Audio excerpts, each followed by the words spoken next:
Hello traders, welcome to my YouTube channel. This is pure price action for gold. आज का हमारा topic है support और resistance, जो कि बहुत ही बेसिक कंसेप्ट है। अगर आप इस कंसेप्ट को अच्छी तरह समझ गए तो आप अपनी ट्रेडिंग में बेहतर एग्जिट, एंट्री और एक्यूरेसी हासिल कर सकते हैं। सबसे पहले हमें समझना है कि सपोर्ट क्या है और रेजिस्टेंस क्या है। तो मैं सादा अल्फाज में आपको बताता हूँ कि सपोर्ट क्या है। सपोर्ट वो लेवल होता है जहाँ प्राइस नीचे आकर रुक जाता है और वापस ऊपर की तरफ जाने लगता है। सादा अल्फाज में ये वो जगह होती है जहाँ बायर्स ज्यादा हो जाते हैं और प्राइस को मजीद नीचे जाने से रोक देते हैं। मिसाल के तौर पर आप इस चार्ट पर देख सकते हैं कि मार्केट यहाँ पर बार बार आया है। मार्केट यहाँ पर आया, इस जोन पर रुक गया और ऊपर की तरफ चला गया, फिर यहाँ पर आ गया, इस जोन से फिर मार्केट ऊपर चला गया, इसी तरह यहाँ पर भी ऊपर चला गया है। तो इसका मतलब क्या है, ये हमारे पास एक स्ट्रॉन्ग सपोर्ट लेवल है। क्यों स्ट्रॉन्ग सपोर्ट लेवल है? क्योंकि बार बार इस जोन से रिजेक्शन आ रहा है। अब रेजिस्टेंस की बात करते हैं। रेजिस्टेंस क्या है? रेजिस्टेंस वो लेवल होता है जहां प्राइस ऊपर जाकर रुक जाता है और वापस नीचे आ जाता है।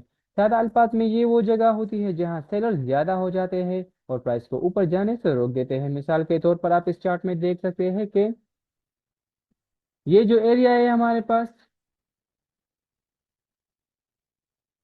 ये एज अ रेजिस्टेंस काम करती है। क्यों एज अ रेजिस्टेंस काम करती है? क्योंकि मार्केट जब भी इस लेवल पर आया है, इस जोन पर आया है, नीचे की तरफ चला गया।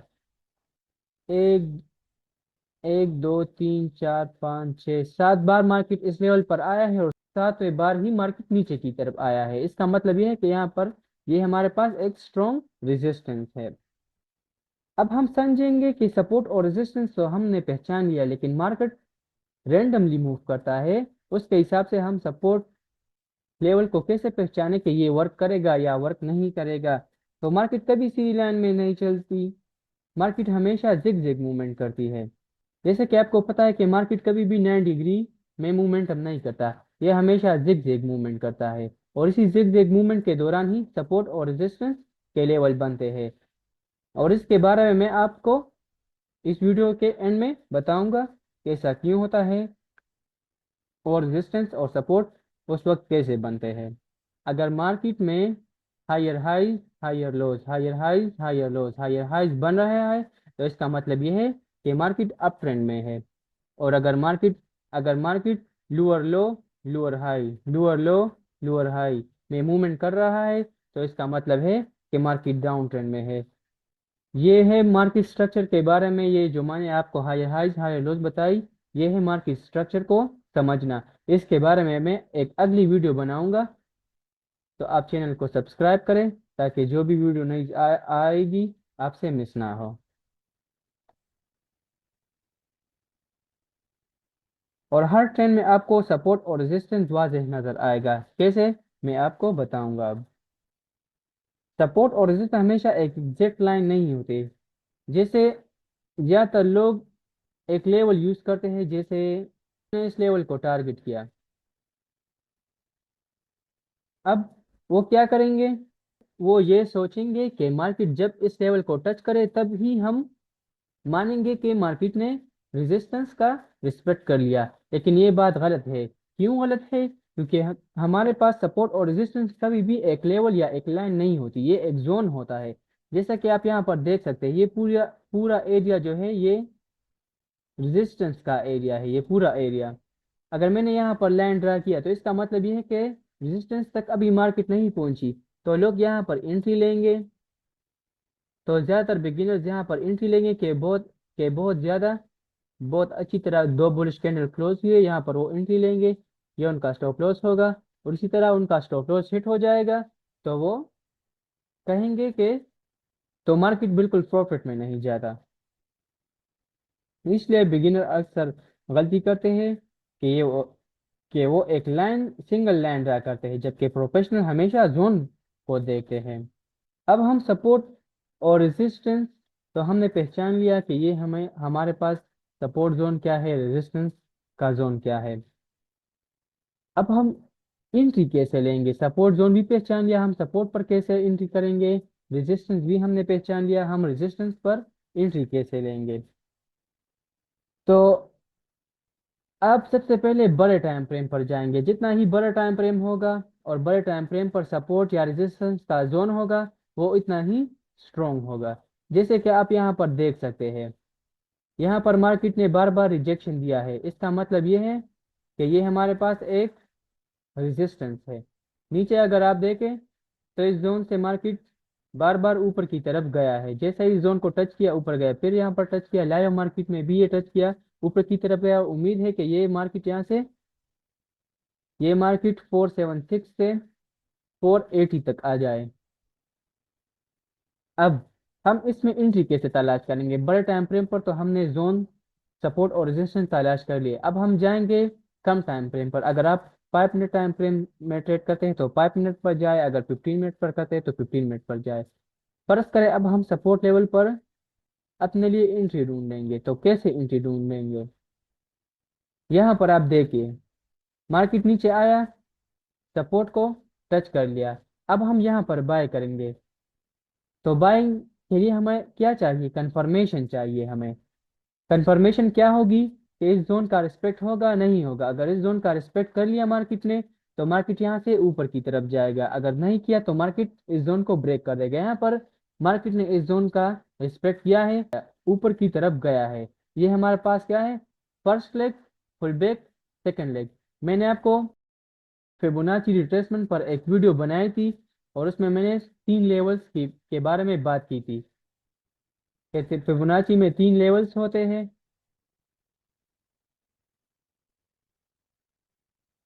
और वही लेवल्स काम करते हैं। हमें क्या करना? फिबोनाची को हमने यहाँ से यहाँ तक ड्रा कर लिया, पॉइंट ए से पॉइंट बी तक।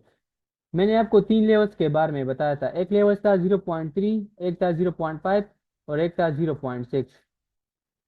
तो हमारे पास 0.5 और 0.6, ये हमारे पास एक जोन बनता है। मार्केट यहाँ से तो हमें बहुत अच्छी तरह का बाय कैंडल दिया मार्केट ने, लेकिन यहाँ पर हम ट्रेड नहीं करेंगे क्योंकि मार्केट हमेशा सेकंड लेग लगाता है और उसके बाद उसी सेकंड लेग को हमें कैप्चर करना है। तो ये हमारे पास क्या है? ये हमारे पास फर्स्ट लेग, ये पुल बैक और ये सेकंड लेग हो गया। अच्छा जी, तो यहाँ पर मार्केट ऊपर गई है। मैंने आपको बताया था कि एंट्री हम 0.5 और 0.6 के एक जोन ड्रा करेंगे। वहां पर ये हमने फिबोनाची ड्रा कर ली, ये हमने जोन ड्रा कर लिया 0.5 और 0.6 के बीच। अब फिबोनाची को हटा दो। जब भी मार्केट यहाँ पर आएगा, यहाँ पर एक अच्छी तरह बुलिश कैंडल हमें देगा, तब हम यहाँ पर बाइंग करेंगे। जैसे ही आप देख सकते हैं मार्केट ने हमें यहाँ पर एक बुलिश कैंडल दी है, तो हम यहाँ पर लॉन्ग एंटर कर लेंगे इस कैंडल पर। इस जोन के नीचे हमारा स्टॉप लॉस होगा और हम 1:2 टारगेट देंगे। तो आप देख सकते हैं कि सपोर्ट ने कितनी अच्छी तरह से वर्क किया है। आपने फिबोनाची के लेवल्स के बारे में वीडियो नहीं देखी तो आप ये वीडियो जरूर देख लें। ये लेवल्स आपके लिए बहुत ज़्यादा इंपॉर्टेंट है, जो मार्केट में बहुत काम आता है। तो यहाँ पर सपोर्ट ने बहुत अच्छी तरह से अपना काम कर लिया। अब हम रेजिस्टेंस देखते हैं, रेजिस्टेंस पर एक ट्रेड ढूंढेंगे। अब यहाँ पर ये हमारे पास रेजिस्टेंस है। सपोर्ट पर तो हमने ट्रेड कर लिया, अब हम रेजिस्टेंस पर कैसे ट्रेड करेंगे? मैंने आपको बताया कि हमें क्या करना चाहिए। फर्स्ट लेग पर सेल नहीं करना। मतलब मार्केट ने यहाँ पर ब्रेकआउट ब्रेकआउट की कोशिश की, लेकिन फेल हो गई। कैंडल नीचे आया और ये सीधा ही नीचे आता गया। अब ये हमारे पास क्या है? ये सारा है हमारे पास फर्स्ट लेग। और ये है क्या? ये है पुल बैक। अब पुल बैक क्या करेगा? यहाँ पर सेकेंड लेग लगाया, सेकेंड लेग नीचे आएगा। तो ये first leg, pull back, second leg हो गया। मैंने आपको बताया कि ये हमारे पास सेलिंग आया है। हम यहाँ पर फिबोनाची को ड्रा करेंगे। फिबोनाची को ड्रा कर लिया मैंने। अब मैं यहाँ पर क्या करूँगा? 0.5 और 0.6 के दरमियान ये जोन ड्रा कर लूंगा। जोन ड्रा कर लिया। अब फिबोनाची को हटा ले।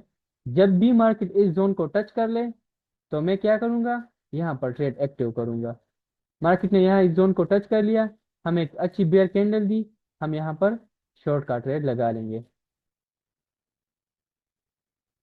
इस कैंडल के ऊपर या इस जोन के ऊपर हमारा स्टॉप लॉस होगा और हम ये लिक्विडिटी को टारगेट करेंगे। और इसी तरह हमारा 1:2 का ट्रेड हमें बहुत आसानी से मिल जाएगा। तो ये था रेजिस्टेंस पर ट्रेड। अब जो दूसरा बेसिक कंसेप्ट है जो अब मैं आपको बताने जा रहा हूँ वो है ब्रेकआउट ट्रेडिंग। अब सपोर्ट और रेजिस्टेंस पर तो हमने ट्रेड करना सीख लिया, लेकिन हम ये कैसे सीखेंगे कि ब्रेकआउट और ब्रेकआउट से कैसे बचें। फर्ज करिए हमारे पास हो गया रेजिस्टेंस, ये हमारे पास हो गया सपोर्ट। अब ये तो हमको पता लग गया कि जब भी मार्केट इस सपोर्ट जोन के आसपास होगा हम सिर्फ बाय का ट्रेड लेंगे, और अगर रेजिस्टेंस के पास होगा तो हम सिर्फ सेल का ट्रेड लेंगे। लेकिन अगर ये जोन ब्रेक हो गया तब हम क्या करेंगे, या से ये जोन ब्रेक हो गया तब क्या करेंगे। सबसे पहले आपने तलाश करना है ट्रेंड को। ट्रेंड अप की तरफ है या बेयरिश ट्रेंड है, बुल ट्रेंड है या बेयर ट्रेंड है। यहाँ पर आप देख के मार्केट हमारे पास क्या है, अप ट्रेंड में है। ये अप ट्रेंड हो गया, यहाँ पर थोड़ा सा साइडवेज हो गया और फिर से अप ट्रेंड में। तो यहाँ पर हम क्या करेंगे, पर हम ब्रेकडाउन को तलाश नहीं करेंगे, ब्रेकडाउन के ट्रेड को हम तलाश नहीं करेंगे। हम सिर्फ और सिर्फ ब्रेकआउट, बुल ब्रेकआउट यानी बुल की तरफ अगर रेजिस्टेंस ब्रेक होता है तो हम उस पर ट्रेड करेंगे, और इसको कहते हैं ब्रेकआउट स्ट्रेटजी। यहाँ पर हमारे पास ये सपोर्ट रेजिस्टेंस का जोन था, ये हमने 1 आवर टाइम फ्रेम पर ड्रा कर लिया। अब हम छोटे टाइम फ्रेम पर आएंगे। अब 1 आवर टाइम फ्रेम पर हमने ट्रेंड की डायरेक्शन भी मालूम कर ली कि ट्रेंड हमारे पास बुल ट्रेंड है, रेजिस्टेंस भी मालूम कर लिया। अब हम क्या करेंगे, ब्रेकआउट को ट्रेड करेंगे। ये हमारे पास है 5 टाइम फ्रेम, हमने बड़े टाइम फ्रेम पर रेजिस्टेंस और ट्रेंड को मालूम कर लिया। हम ट्रेड छोटे टाइम फ्रेम पर लगाएंगे। अब ये है हमारे पास रेजिस्टेंस का जोन। यहाँ पर क्या हुआ है, रेजिस्टेंस का जोन ब्रेक हुआ है। रेजिस्टेंस का जोन यहाँ पर ब्रेक हुआ है, लेकिन मार्केट ऊपर सस्टेन नहीं हुआ और फिर से सेलिंग आई। तो हम यहाँ पर ट्रेड नहीं करेंगे जब तक हमारे पास क्लियर कंफर्मेशन नहीं होगी।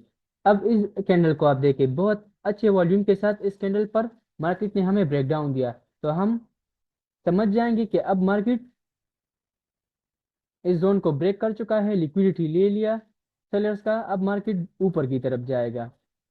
तो यहाँ पर हम बुल बाय ट्रेड लगाएंगे, एसएल इसके नीचे लगाएंगे, और हम 1:2 टारगेट लगेंगे, 1:2 और 1:3 ब्रेकआउट पर हम बड़े टारगेट भी रख सकते हैं।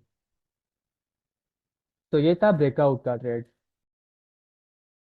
और इसी स्ट्रेटजी पर मैंने एक और भी वीडियो बनाई है जो ब्रेक और रिटेस्ट स्ट्रेटजी है जो मार्केट में मौजूद है। उसमें मैंने लिक्विडिटी कंसेप्ट भी सिखाया है। अगर उस स्ट्रेटजी को आप जानना चाहते हैं, सीखना चाहते हैं, तो आप मेरे वीडियो का विजिट कर सकते हैं। आम गलतियाँ जो ज़्यादातर बिगिनर ट्रेडर्स करते हैं वो ये है कि वो हर छोटे लेवल को सपोर्ट और रेजिस्टेंस समझते हैं, हर छोटे लेवल को सपोर्ट और रेजिस्टेंस समझते हैं, बगैर कंफर्मेशन के एंट्री लेते हैं, मार्केट ट्रेंड को इग्नोर करते हैं, और फिर ओवर ट्रेडिंग उनसे हो जाता है, और फिर अकाउंट लास्ट में क्या होता है, वॉश हो जाता है। हमेशा पेशेंट रखें और क्लियर सेटअप का इंतजार करें। हमेशा बड़े टाइम फ्रेम पर सपोर्ट और रेजिस्टेंस को मालूम करें, और फिर छोटे टाइम फ्रेम पर आकर एंट्री ले, क्योंकि बड़े टाइम फ्रेम पर सपोर्ट और रेजिस्टेंस बहुत अच्छी तरह वर्क करते हैं। वो स्ट्रॉन्ग सपोर्ट और रेजिस्टेंस होते हैं हमारे पास। अगर आप सपोर्ट और रेजिस्टेंस को अच्छी तरह समझ ले तो आप अपनी ट्रेडिंग को नेक्स्ट लेवल पर ले जा सकते हैं। अगर आपको ये वीडियो पसंद आई हो तो लाइक करें, चैनल को सब्सक्राइब करें और बेल आइकन ज़रूर दबाएं ताकि मज़ीद प्राइजेक्शन कंटेंट आप तक पहुंचता रहे। अल्लाह हाफिज़।